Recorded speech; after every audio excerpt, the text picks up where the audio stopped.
Hi there, welcome to my video on how to use the Guess the Answer lesson and content type in your online course. If you are new to my video, feel free to check out the video up here on all about H5P's tools and how you might use them and incorporate them to making your online course a really amazing learning experience. For this video, I'm going to demo the Guess the Answer lesson type and how you might use it in your online course. But before that, I just want to give you some context, as I think it's really important before going into this, sort of what the Guess the Answer lesson type serves for your online course. A lot of people who may be new to creating content are maybe used to very traditional like PowerPoint or video or audio or PDFs. And Guess the Answer is not really in any of those categories. The idea behind Guess the Answer is really serving as this kind of knowledge check. What we call in our industry of instructional design knowledge check. It's really the idea to sort of help students reinforce the concepts and be able to test their knowledge.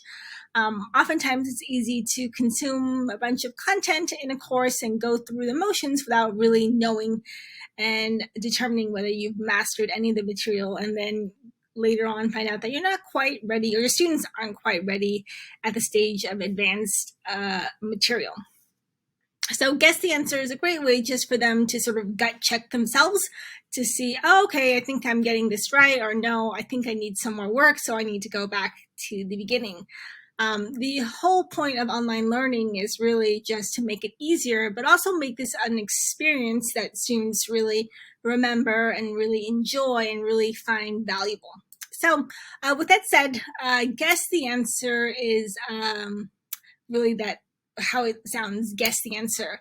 The example I will show you is of a figure drawing, and I've demoed this idea of how to use figure drawing in so many different ways in H5P.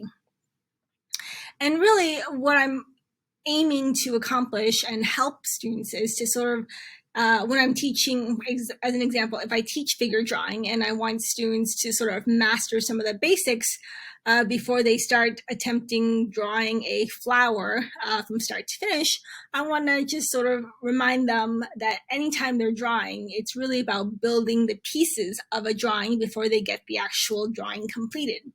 You know, if you've heard the figure or the figure speech, the sum of many parts, or the sum of many parts put together, that's really the idea here, is that I really want my students to gut check themselves and test whether they get which elements and which basic parts are needed to build their figure drawing.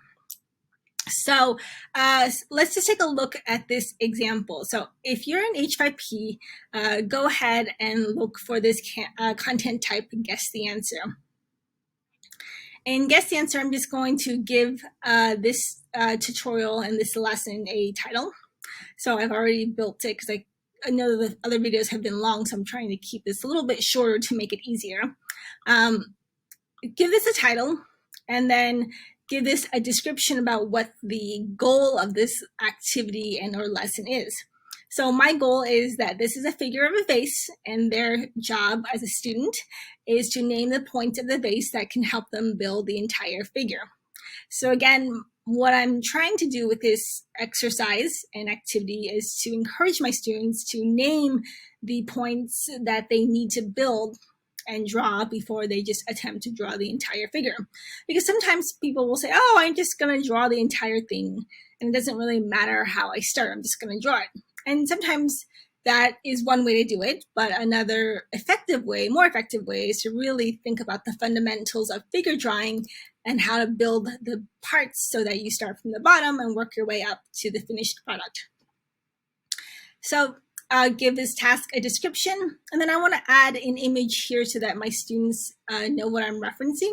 And you can add an image or you can add a video. Just look for this untitled image section, otherwise it's kind of hidden until you click on this arrow here.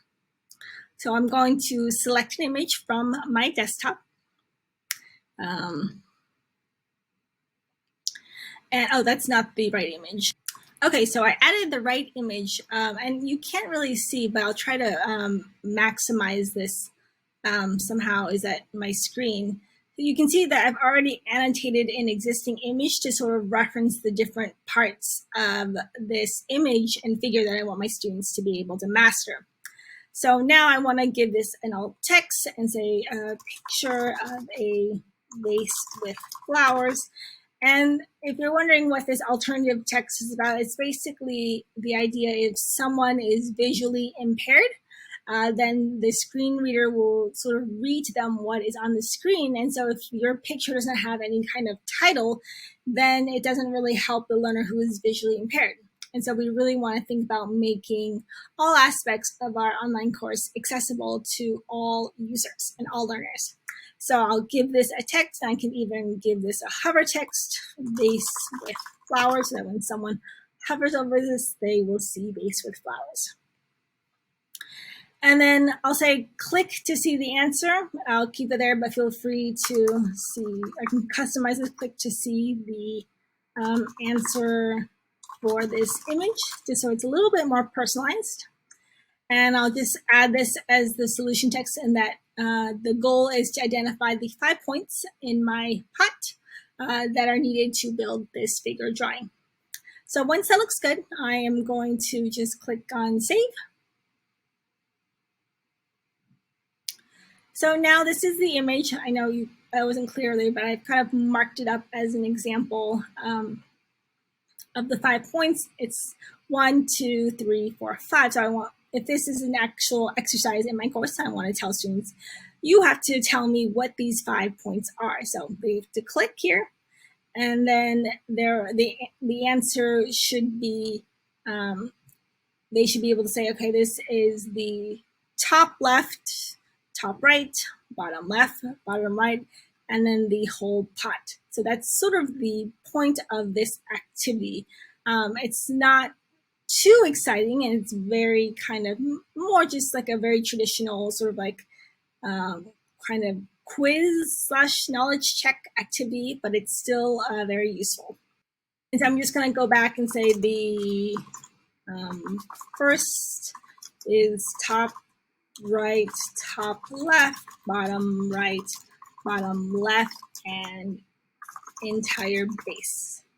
So I'm going to save that so that you actually see what I'm talking about, so that now if a student is in this course and they are asked to identify what these 5 points are, and they're like, okay, I think this is what she's referring to, and then they click to see the answer, and there the answer is there for them. So that's just a quick overview of this Guess the Answer lesson type. I think it's a great, it looks very simple and very basic, but as I always said in online courses, sometimes the most simplest and basic lesson types and activities are still very useful and helpful for teaching fundamentals and just to help students learn. I mean, I think there's a tendency to make learning very fancy, make it like flashy, and just, that is important too. But sometimes the basics of, knowledge checks and quizzes and activities are also just as effective. So let me know how you like the video. Give me any feedback. Let me know what questions you have about any other tools that would be helpful for building online courses. Give the video a like, subscribe, and I will talk to you all soon. Thanks for watching.